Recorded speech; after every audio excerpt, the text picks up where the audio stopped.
Do you ever wish that one Trello card could live in two places? Well, with the mirror feature here in Trello, you can do just that. Let me show you exactly how it works so you can keep your Trello boards perfectly in sync.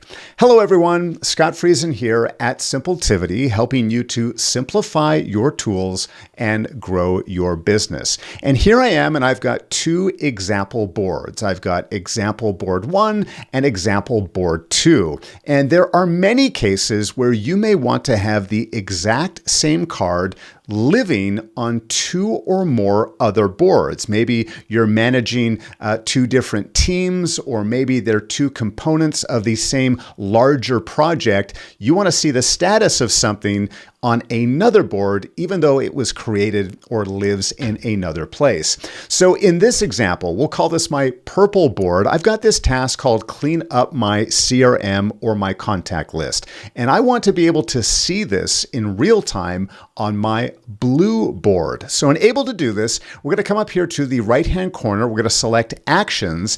And about the fourth option down, we have something called mirror. So if we select mirror, here we have the choice as to saying, where do we want to mirror it to? Now it actually has the board I want it to go to right away. So that's great. I want it to go to the example board, but I can choose any other board that I have access to.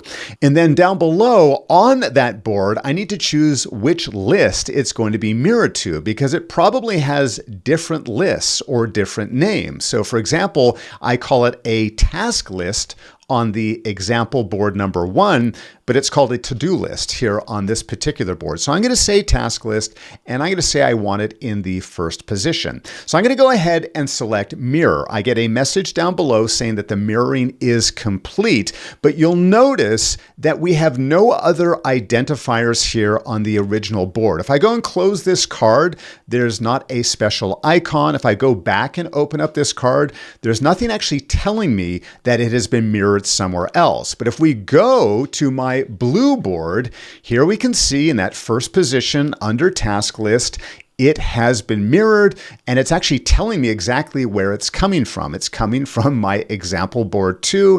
It's coming from that to-do list. Now, there's a few other options that we have available to us here on the front of the card. One, it says collapse all mirror cards. So if you want to try and minimize the identifiers for mirror cards, if I select that, it actually just sort of reduces the list that it's in. It doesn't do that much. You can see if we add other things like labels and due dates, it will collapse those things as well. But this is not exactly the most handy thing. Here we can also choose to archive our mirror card. Now, this is not going to archive it on the original board, but it is going to archive it from this board that we're on. But if we open up the card, there's a few other things we want to pay special attention to. At the top, again, it's going to tell us where it's coming from, but it also reminds us we are viewing this card outside of its original location. If we want to remove it from this board, we can select this button here.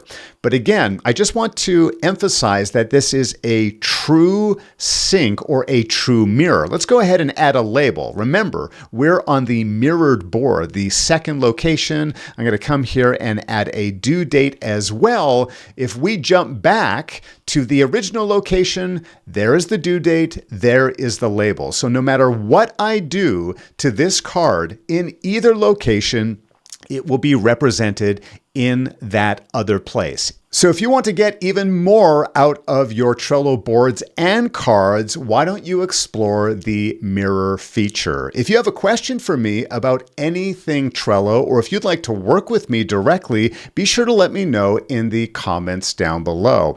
And if you enjoyed this content, I'm sure you're going to enjoy one of the two videos on screen now. Thank you so much for watching, and remember, being productive does not need to be difficult. In fact, it's very simple.